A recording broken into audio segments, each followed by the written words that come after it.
आप शायद ये टॉपिक देखकर मन में सोच रहे होंगे कि आज इस टॉपिक पर बात ही कौन करता है। हम तो भाई 21वीं सदी के लोग हैं। हम कास्ट जाति जैसी चीज़ों को नहीं मानते। ये विषय तो 20वीं सदी का था, जब लोग कास्ट को बड़ा ही इंपॉर्टेंस दिया करते थे। हमारी फैमिली और हम तो बड़ी ओपन माइंडेड और लिबरल हैं। अच्छी बात है अगर ऐसा है तो। लेकिन फिर भी एक बार घर से बाहर जाके बाकी भारत, बाकी हिंदुस्तान को भी देख लें तो हो सकता है आपको कास्टिज्म का, जातिवाद का कड़वा सच समझ आ जाए। और अगर नहीं भी समझ में आता है तो इस वीडियो के बाद आपको पक्का समझ में आ जाएगा। तो चलिए पहले हम समझते हैं कि कास्ट सिस्टम क्या चीज है। What is India's caste system. शायद आपको यह बात जानकर हैरानी नहीं होगी कि भारत की जाति व्यवस्था, कास्ट सिस्टम, सामाजिक स्तरीकरण, सोशल स्ट्रेटिफिकेशन से बची दुनिया की सबसे पुरानी रूपों में से एक है। नहीं समझ में आया? समझाता हूं। स्ट्रेटिफिकेशन या स्तरीकरण का मतलब होता है लोगों को छांटना और फिर उनको अलग अलग ग्रुप्स में, वर्ग में, लेयर्स में डिवाइड कर देना। अब शायद आपको समझ में आ रहा होगा। तो कास्ट सिस्टम का मतलब है लोगों को, खासकर हिंदुओं को, एक कठोर श्रेणीबद्ध, मतलब रिजिड हायरार्किकल ग्रुप्स में डिवाइड कर देना, उनके कर्म के आधार पर कि वो क्या काम करते हैं। अब आप मुझसे पूछ सकते हो कि ऐसा कहां पर लिखा है। तो इस कहानी की शुरुआत होती है आज से 3000 साल पहले। ये वो दौर है जब दुनिया में क्रिश्चियन, इस्लाम जैसे धर्म हुए भी नहीं थे, उनका जन्म भी नहीं हुआ था। ये तब की बात है। उस समय हमारे भारतवर्ष में एक बड़े ही महान ऋषि का जन्म हुआ जिनका नाम था मनु। उन्होंने एक ग्रंथ या पुस्तक कह लीजिए लिखी जिसका नाम था मनुस्मृति। और उस किताब में हमें पहली बार जाति व्यवस्था का वर्णन मिलता है। हालांकि कई इतिहासकार, हिस्टोरियंस ऐसा भी मानते हैं कि पुराने जमाने में असल में जो हमारा भारत हुआ करता था, ये एक लो कास्ट या लो कास्ट डोमिनेंट एरिया हुआ करता था। यहां निचले जाति के लोग रहा करते थे। बाद में आर्यंस, जो अपने आप को सुपीरियर मानते थे, superior as compare to other मानते थे, वो भारत आए और उन्होंने लो कास्ट के लोगों का शोषण करना स्टार्ट किया, उनको दबाना स्टार्ट किया और खुद रूल करना स्टार्ट कर दिया। और वहीं से कास्ट सिस्टम की प्रथा चालू हो गई। कई हिस्टोरियंस ऐसा भी मानते हैं। तो हमारे कास्ट सिस्टम को मेनली 4 भागों में बांटा गया है: ब्राह्मण्स, क्षत्रिय, वैश्य और शूद्र। कई लोग ऐसा भी मानते हैं कि सारे के सारे ग्रुप जो हैं वो ब्रह्मा से जन्मे हैं। इनका जन्म ब्रह्मा से हुआ है। ब्रह्मा कौन? The creator of the world. इस संसार के रचयिता हैं ब्रह्मा। जैसा कि आप देख पा रहे होंगे, इस श्रेणी के, मेरा मतलब हायरार्की के सबसे ऊपर होते हैं ब्राह्मण्स, जो कि इंटेलेक्चुअल्स, गुरु, शिक्षक हुआ करते थे। और लोग मानते हैं कि ये ब्रह्मा के मस्तिष्क, मेरा मतलब हेड से निकले हुए हैं। दूसरे पायदान पर आते हैं क्षत्रिय, रूलर्स, वॉरियर्स, आप कुछ भी कह सकते हो उन्हें। और ये जो हैं ब्रह्मा के आर्म्स यानी भुजाओं से निकले हुए हैं। तीसरे पायदान पर आते हैं वैश्य, मेरा मतलब मर्चेंट्स या ट्रेडर्स। ये जो है ब्रह्मा की थाई से निकले हुए हैं। और चौथे और सबसे नीचे आते हैं शूद्र, जो कि ब्रह्मा के पैरों, मेरा मतलब फीट से निकले हुए हैं। और इनका काम होता है बाकी तीनों के लिए काम करना, या आप बोले तो मैनुअल जॉब्स करना। अब इस पूरे कास्ट सिस्टम की हायरार्की में 4 ग्रुप्स हमने देखे, लेकिन एक और ग्रुप है जिसको सदियों तक कभी भी इस कास्ट की हायरार्की में शामिल किया ही नहीं गया। और वो लोग हैं दलित्स और अनटचेबल्स। इनको बोला जाता है आउटकास्ट। जो कास्ट की हायरार्की के बाहर है, जो इसके लायक ही नहीं है, वो है आउटकास्ट लोग। और वो थे दलित और अनटचेबल्स। आप शायद इस कास्ट सिस्टम को देखकर ये सोच रहे होंगे कि ये तो बड़ा ही आसान है, 4 ग्रुप हैं और नीचे 5वां आ जाता है। लेकिन ठहरिए, ये इतना आसान नहीं है। इन ग्रुप्स में भी 3000 अलग अलग जातियां हैं, मेरा मतलब कास्ट है। और उन 3000 कास्ट में भी 25,000 सब जातियां, मेरा मतलब सब कास्ट हैं। तो हम इतने सालों से यही जाति व्यवस्था को मानते आ रहे हैं। बहुत दूर नहीं जाता हूं, 100-200 साल पहले की बात बताता हूं, जब एक अपर कास्ट का लोग लोअर कास्ट के लोग से खाना पीना, अपने कुएं, इनफैक्ट अपनी सड़कें भी शेयर करना पसंद नहीं करते थे। इतिहास में आपको कई ऐसे नियम कानून, रूल्स एंड रेगुलेशन मिल जाएंगे जो आपकी रूह को अंदर से हिला देंगे, आपको सोचने पर मजबूर कर देंगे कि क्या सच में हमारी लोअर कास्ट को ये रूल्स एंड रेगुलेशन भी फेस करने पड़ते थे। क्योंकि आज के समय में तो ऐसा करना नामुमकिन है, ऐसे भी रूल्स एंड रेगुलेशन हुआ करते थे। पर देश की आज़ादी के बाद भारत सरकार ने कास्ट से होने वाले डिस्क्रिमिनेशन, अनटचेबिलिटी जैसी प्रथाओं को हटाने के लिए कई कानून पास किए, जैसे कि article 15 of the Indian constitution, जिसके तहत discrimination on the basis of caste को कंप्लीटली खत्म किया गया, कंप्लीटली इलीगल बताया गया, अनलॉफुल एक्टिविटी बताया गया। हाल ही फिलहाल में इस पे एक मूवी भी आई थी, आर्टिकल 15, जिसमें आयुष्मान खुराना लीड रोल में थे, और मैं समझता हूं ये मूवी काफी अच्छे तरीके से भारत में कास्टिज्म को दिखाती है। अगर आपके पास समय हो तो इसे जरूर देखें। आर्टिकल 17, जो कि हमारे देश से अनटचेबिलिटी को कंप्लीटली बैन करती है। उसी तरीके से schedule caste, schedule tribes prevention of atrocities act 1989 को भी पास किया गया। लेकिन सवाल यह है कि हमें इतिहास को नहीं पढ़ना है, हमें इतिहास को नहीं समझना है। इतिहास तो पता है सबको कि कास्टिज्म का कैसा गुजरा है। हमें पढ़ना है, हमें समझना है वर्तमान को, प्रेजेंट में कास्टिज्म की क्या स्थिति है। क्या जातिवाद की जड़ें आज भी देश में उतनी गहरी हैं जितनी पुराने समय में हुआ करती थी, या उनमें कोई कमी आई है? अगर आप मुझसे पूछो तो मैं तो कहूंगा कि 3000 साल पहले की प्रथा को कुछ सदी में खत्म करना मुमकिन नहीं है। हां, कम किया जा सकता है। 3000 साल पहले बनी हुई सोच को कुछ सदी में कम करना या खत्म करना संभव नहीं है। लेकिन आप अगर पूछो क्या यह चीज कम हुई है, तो मैं कहूंगा बिल्कुल कम हुई है।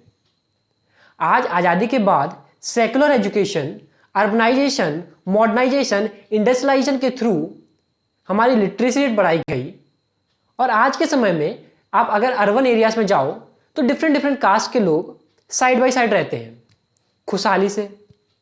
शायद आज हम किसी सब्जी वाले से उसकी कास्ट नहीं पूछते सब्जी लेने से पहले, हम किसी पानी पूरी वाले से उसकी पानी पूरी खाने से पहले उसकी कास्ट नहीं पूछते। तो कहीं ना कहीं कास्टिज्म कम तो हुआ है। लेकिन अगर आप ये बोलो खत्म हुआ है तो आप गलत फहमी में जी रहे हो, क्योंकि आज भी हमारे देश में कास्टिज्म अपने पैर फैलाए खड़ा है। अगर आप न्यूज़पेपर या मीडिया को थोड़ा सा देखते होगे, जो कि मैं मानता हूं देखना चाहिए, तो आप हर रोज कहीं ना कहीं न्यूज़ पढ़ते होंगे कि आज हमारे देश में शेड्यूल कास्ट, शेड्यूल ट्राइब्स या दलित के खिलाफ ये हुआ है, उनके साथ ये हुआ है। आप एक बार सोचने पे मजबूर हो जाओगे कि क्या मैं सच में 21वीं सदी में मॉडर्न इंडिया में रह रहा हूं? क्या हमारा देश विश्वगुरु बनने लायक है भी कि नहीं? कम से कम मैं तो ये सोचता हूं, और मैं चाहूंगा कि आप भी एक बार इसको सोचें। मैं बहुत दूर नहीं जाता हूं, मैं संडे को ही द इंडियन एक्सप्रेस पढ़ रहा था, तो उसमें मुझे 2 आर्टिकल मिले। पहला आर्टिकल तमिलनाडु से था, जिसमें एक पंचायत के प्रेसिडेंट को वाइस प्रेसिडेंट के सामने बैठने नहीं दिया गया। अब आप समझ सकते हो क्यों नहीं बैठने दिया होगा, क्योंकि वाइस प्रेसिडेंट था अपर कास्ट का और प्रेसिडेंट था लोअर कास्ट का। यहां तक कि उसे झंडा भी नहीं फहराने दिया गया। आर्टिकल 2 जो मैंने पढ़ा था, उसमें एक मध्य प्रदेश के जूनियर डॉक्टर ने सुसाइड कर लिया। इसको लेकर कि उसके जो फेलोमेट्स थे, उसके जो कलीग्स थे डॉक्टर्स, वो उसे उसकी कास्ट, उसके इकोनॉमिक कंडीशन के हिसाब से उसे परेशान किया करते थे। खैर, ये तो बहुत छोटी सी घटनाएं हैं, आती जाती रहती हैं, हो सकता है आपका ध्यान ना गया हो। लेकिन अब मैं आपको बताता हूं अपने देश के नेशनल क्राइम रिकॉर्ड ब्यूरो के कुछ स्टैटिक्स, कुछ डाटा, कुछ आंकड़े। हो सकता है आपकी आंखें अब खुल जाएं। तो according to national crime record bureau, हमारे देश में हर रोज on an average 10 rape case report किए जाते हैं अगेंस्ट द दलित वुमेन। अब इस बात को गौर से देखिए कि यहां पर एक शब्द लिखा हुआ है रिपोर्ट किए जाते हैं। ये वो केस हैं जो पुलिस तक पहुंचते हैं और पुलिस वहां रिपोर्ट करती है। हमारे देश में आप सोचिए कई ऐसे कितने ही ऐसे केसेस होंगे जो रजिस्टर ही नहीं किए जाते हैं, सिर्फ इस वजह से कि हमारे समाज में बदनामी होगी। क्योंकि हमारे देश में इज्जत को बड़ी ऊंचा माना जाता है, लोग अपनी इज्जत नहीं गंवाना चाहते। और इसलिए ये जो डेटा आप 10 का देख रहे हो ना, ये कई ज्यादा बढ़ जाएगा अगर हम रियल केसेस की बात की जाए। पॉइंट नंबर 2, हमारे देश में 2018 के कंपैरिजन में 2019 में क्राइम अगेंस्ट शेड्यूल कास्ट 7% बढ़ा है और शेड्यूल ट्राइब्स के अगेंस्ट 26% की बढ़ोतरी हुई है। According to the NCRB data आप देख सकते हो कि आपको यहां चार्ट मिलेंगे, शेड्यूल कास्ट के अलग, शेड्यूल ट्राइब्स के अलग, और उसमें डिफरेंट के केसेस मिलेंगे, मर्डर के, रेप के, एट्रोसिटीज के केस दिखेंगे कि कितने कितने केसेस आए हैं हर साल। और आप एक ट्रेंड देखोगे कि हर साल बढ़ रहा है, हो सकता है कहीं कम हो लेकिन ओवरऑल बढ़ ही रहा है। ये आपको यहां पर अलग अलग ग्राफ्स दिखेंगे, मैप्स दिखेंगे, जहां आपको ये समझ में आएगा कि कौन सा स्टेट जो है गोल्ड मेडल लेके बैठा है क्राइम्स में, शेड्यूल कास्ट और शेड्यूल ट्राइब्स के अगेंस्ट। किस स्टेट में मैक्सिमम रेट है क्राइम्स की शेड्यूल ट्राइब्स और शेड्यूल कास्ट के अगेंस्ट। आज से 2 साल पहले की बात है जब एक मेडिकल की स्टूडेंट थी तमिलनाडु में, पढ़ना चाहती थी, मेडिकल स्ट्रीम, डॉक्टर बनना चाहती थी। मेडिकल एग्जामिनेशन में अच्छे नंबर भी आए, लेकिन हमारी एजुकेशन सिस्टम ने उसे एक्सेप्ट नहीं किया। क्यों? क्योंकि उसकी कास्ट और एजुकेशन बैकग्राउंड, इकोनॉमिक बैकग्राउंड अच्छा नहीं था। एक यूथ को पीट पीट कर मार दिया जाता है सिर्फ इसलिए कि उसने एक सो कॉल्ड डोमिनेंट क्लास के सामने बैठा था, वो कुर्सी पर। हमारे देश में हर साल हजारों केस आते हैं ऑनर किलिंग के। ऑनर किलिंग अपने आप में ही एक आज के समय पे हॉट टॉपिक है, जिसके केस हर साल बढ़ते जा रहे हैं। खैर, किसी और दिन इस पे वीडियो बात करी जाएगी। और इसमें ज्यादा जो केसेस होते हैं ऑनर किलिंग में, वो कास्ट से बेस्ड होते हैं, कास्ट रिलेटेड होते हैं। तो शायद अब तो आप समझ ही रहे होंगे कि हमारे देश में कास्टिज्म जो है वो खत्म नहीं हुआ है, अभी भी बरकरार है। तो हमें जरूरत है कि अगर हम कास्टिज्म को खत्म नहीं करेंगे तो हो सकता है आने वाले समय में कास्टिज्म हमें खत्म कर दे। तो आइए कुछ छोटे छोटे सॉल्यूशन देखते हैं जिससे हम कास्टिज्म को कम कर सकते हैं, और अगर हम कम करेंगे तो हो सकता है कुछ समय बाद ये खत्म हो जाए। Point number 1, proper knowledge of caste. देखिए, आज हमारे समाज में जो सबसे बड़ी कमी है लोगों के पास, वो है अवेयरनेस की। लोगों को नहीं पता है कि कास्ट के डेंजरस इफेक्ट क्या हो सकते हैं। आप हर रोज न्यूज में देखते होंगे कि कैसे एक लोग ने एक गांव में कम्युनल वायलेंस भड़का दिया, एक जाति को दूसरी जाति से लड़वा दिया, उनका माइंड वॉश कर दिया। कैसे पॉलिटिकल पार्टीज वोट बैंक चलाती हैं कास्टिज्म को लेकर, जाति के नाम पर डिवाइड करके अपना वोट बैंक बढ़ाती रहती हैं। तो ये सब लैक ऑफ अवेयरनेस का ही नतीजा है कि लोगों को नहीं पता कि साइड इफेक्ट क्या हो सकते हैं कास्टिज्म के। तो जरूरी है कि हमारी गवर्नमेंट या हम लोग जो ये जब सब जानते हैं, वो हर एक बंदे को कास्टिज्म की डेंजरस इफेक्ट के बारे में बताएं, ताकि वो समझ पाए कि कास्टिज्म जैसा है वैसा होना नहीं चाहिए हमारे देश में। Point number 2, less use of word caste. तो ये जरूरी है आज के समय में कि जितना कम हो सके हम उतना कम कास्ट जैसे शब्दों का उपयोग करें। अच्छा, आज के समय में आपने एक बड़ा ही कॉमन ट्रेंड देखा होगा कि लोग अपनी कार, बाइक के पीछे या आगे अपनी कास्ट को लिखा के चलते हैं। ब्राह्मण, पंडित, राजपूत, अहिर, यादव, चौधरी, जाट, राजपूत जैसे कास्ट को लिखवा के चलते हैं। अच्छा, ये वो भी लोग होते हैं जो कास्ट को बड़ा ही बुरा मानते हैं। लोगों को ये बताएंगे कास्ट बड़ी बुरी चीज है, हम तो इसको मानते ही नहीं है, और बाद में देखिएगा उनकी कार के पीछे खुद लिखा होगा कास्ट उनकी। तो ऐसे लोग थोड़ा समझे, जितना हो सके कास्ट को कम प्रमोट करें, कम उसका यूज करें, और खासकर जो हमारी यूथ है वो तो कास्ट को कम से कम मिनिमम प्रायोरिटी पर रखे, लीस्ट इंपॉर्टेंस दे। जब अपने दोस्त, अपने पार्टनर को चयन करें, उनकी क्वालिटीज पर जाएं, उनकी अच्छाइयां पर जाएं, ना कि उनके धर्म पर और उनकी जाति पर जाए। पॉइंट नंबर 3, हमें इंटरकास्ट मैरिज, इंटर डाइनिंग जैसी प्रथाओं को बढ़ाना पड़ेगा। देखिए, हमारे देश के एक बड़े महान व्यक्ति थे डॉक्टर भीमराव अंबेडकर। हम भीमराव अंबेडकर में क्या जानते हैं, क्या जानते हैं उनके बारे में? हम ज्यादातर भारतीय हम उनका एक पहलू जानते हैं कि he was the father of the constitution.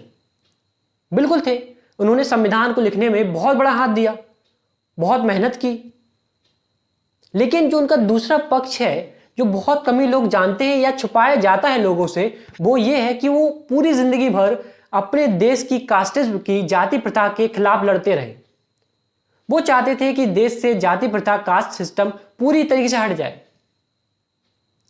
उन्हीं का यह सुझाव था कि देश में इंटरकास्ट मैरिज, इंटर डाइनिंग जैसी प्रथाओं को बढ़ाया जाए, ताकि दो लोग जो अलग अलग जाति के हैं वो पास आए, एक उनमें इंटीग्रिटी बढ़े, भाईचारा बढ़े, समझे एक दूसरे को। असल में ये समझे कि हम दोनों असल में एक ही हैं, हमारी रगों में एक ही खून दौड़ रहा है जो कि लाल है, अलग अलग नहीं है कहीं। तो हम कास्ट के नाम पे क्यों लड़ते हैं एक दूसरे से, क्यों परेशान करते हैं एक दूसरे को? ये उनको समझ में आएगा तब। हमारी गवर्नमेंट को जरूरी है कि इंटरकास्ट मैरिज से अगर किसी को थ्रेट है, कोई किसी ने की है और किसी को थ्रेट है, तो उसे सिक्योरिटी दे और साथ ही साथ में कुछ उसे एक्स्ट्रा बेनिफिट्स भी दे। ये हमें करना पड़ेगा, तभी जाके हम कहीं ना कहीं कास्ट सिस्टम को खत्म कर पाएंगे। Point number 4, proper implementation of the laws. देखिए, आज के समय में गवर्नमेंट ने इतने लॉ बना रखे हैं क्राइम्स के अगेंस्ट कि अगर मैं गिनने भी जाऊं तो मेरी उंगलियां कम पड़ जाएंगी, लेकिन खत्म नहीं होंगे। परेशानी क्या है? लेकिन परेशानी इसकी इंप्लीमेंटेशन को लेकर। आज के समय पे क्रिमिनल क्राइम करने से पहले ज्यादा सोचता ही नहीं है। उसे पता है मेरा वर्डिक्ट आने में, मेरी हियरिंग आने में 6 से 7 साल लग जाएंगे। हो सकता है कभी ज्यादा खुशकिस्मत रहा तो 20 साल भी लग जाए। इसलिए वो बेधड़ल्ले से क्राइम करता है। अब प्रॉब्लम कहां पर है? बेसिक रूट क्या है प्रॉब्लम की? और वो आती है हमारे कोर्ट्स में।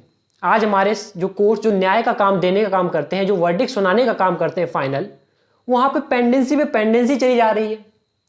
उत्तर प्रदेश में हाई कोर्ट्स में 90% केस आज पेंडिंग पे पड़े हुए हैं। जब दूसरा केस वहां लगेगा, पहला पेंडिंग खत्म होगा जब जाके उसका नंबर आएगा। हाई कोर्ट्स में उत्तर प्रदेश में 900 जजेस की लगभग रिक्वायरमेंट होती है। उनमें से 1/3 जो जजेस हैं उनकी सीट वैकेंट है, वहां कोई बैठा ही नहीं है। तो केसेस कौन सुनेगा? कौन उस पेंडेंसी को कम करेगा? तो आज के समय पे बहुत जरूरत है हमारी गवर्नमेंट को कि भाई प्रॉपर इंप्लीमेंटेशन किया जाए, जजेस को पूरी जो फुल कैपेसिटी के साथ रन कराया जाए कोर्ट्स को, ताकि जो पेंडेंसी केस को खत्म किया जाए और जो टाइम पीरियड है वर्डिक्ट सुनाने का उसको कम किया जाए। आज जरूरत है कि हमारी गवर्नमेंट फास्ट ट्रैक जैसे कोर्ट को इस्तेमाल करे, ताकि जो crime against schedule caste, schedule tribes या दलित वुमेन्स के अगेंस्ट है वो विद इन अ मंथ में ही निपट जाए, ताकि क्रिमिनल्स के मन में भय तो जनरेट हो कम से कम कि भाई कास्ट सिस्टम के खिलाफ हम कुछ भी उल्टा सीधा नहीं कर सकते। किया तो विद इन अ मंथ हमारा निपटारा हो जाएगा। तभी हम कहीं ना कहीं अपने देश से जाति व्यवस्था को कहीं ना कहीं खत्म कर सकते हैं। तो अगर मैं 100 बात की एक बात अगर आपसे कहूं तो वो ये है कि अगर आपकी जब तक सोच चेंज नहीं होगी जाति व्यवस्था को लेकर, लोगों की जाति से जोड़कर आप अगर उनको सोचेंगे, तो समाज में जाति व्यवस्था कभी भी चेंज नहीं हो सकती। चाहे कितने कानून आ जाए, चाहे कितने लॉ बना लिए जाए, चाहे लोग आपको कितना भी अवेयर कर दें, आपको अपनी सोच बदलनी पड़ेगी, जब जाके हम जाति व्यवस्था को खत्म कर सकते हैं। तो बस आज की वीडियो में इतना ही। मिलते हैं अगली वीडियो में किसी एक इंटरेस्टिंग टॉपिक के साथ। तब तक के लिए जय हिंद।